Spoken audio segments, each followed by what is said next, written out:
Hello guys, गुडी kitchen में आपનું हार्दिक स्वागत है। आज આપણે બનાવવાના છે સેવ ટમેટાનું શાક। એના માટે આપણે લોયું ગેસ ઉપર મૂકી દીધું છે અને આપણે હવે તેલ એડ કરશું, 2 પાવડા જેવું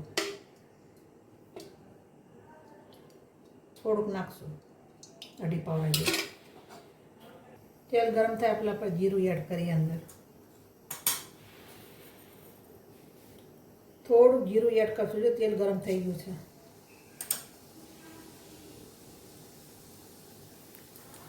પછી આપણે એક ટમેટું મોટું કાપી લીધું હતું, એ એડ કરી દઈશું અંદર। મિક્સ કરી લઈએ આપણે। ગેસ થોડો ધીમો કરી નાખશું આપણે, એટલે બળી ના જાય। હવે મસાલા એડ કરશું અંદર, થોડી હળદર છે,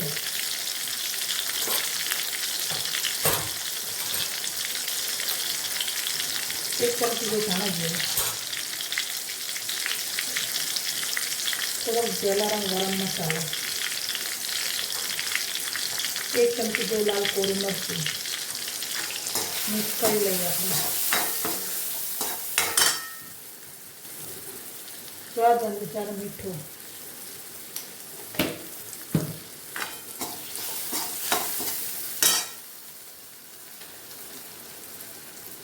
મરચાં, આદુ લસણની પેસ્ટ બનાવી થોડી નાખશું।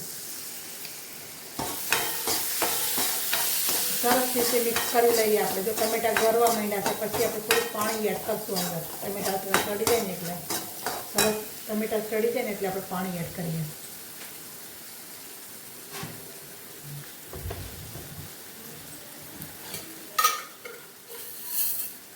ખાંડ એડ કરશું, 1.5 ચમચી જેવી।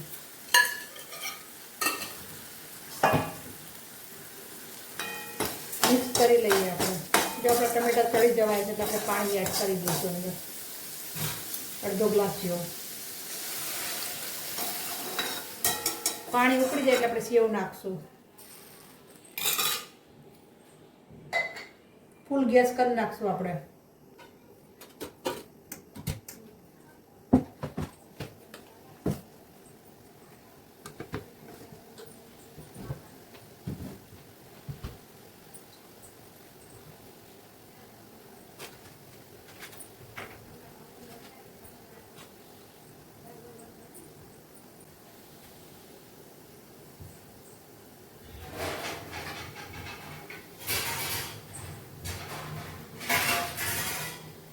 બે મિનિટ માટે ઢાંકી દઈશું, ટમેટા સરસ ચડી જાય, પાણી ઉકળી જાય।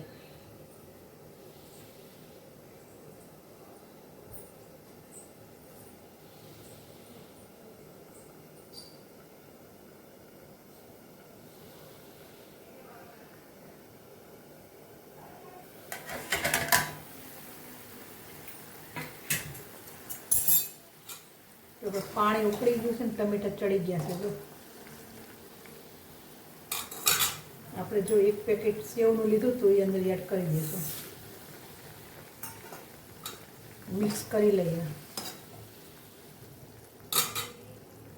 ખાલી 1-1.5 મિનિટ જેવું રાખવાનું છે આપણે।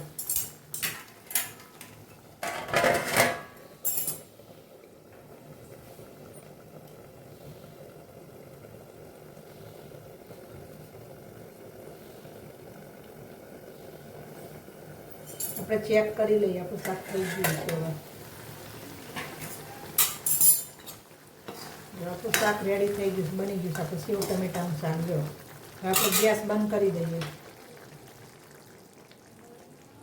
જો આપણું શાક સરસ મજાનું રેડી છે। ચલો ગાઈસ, શાક રોટલી જમવા।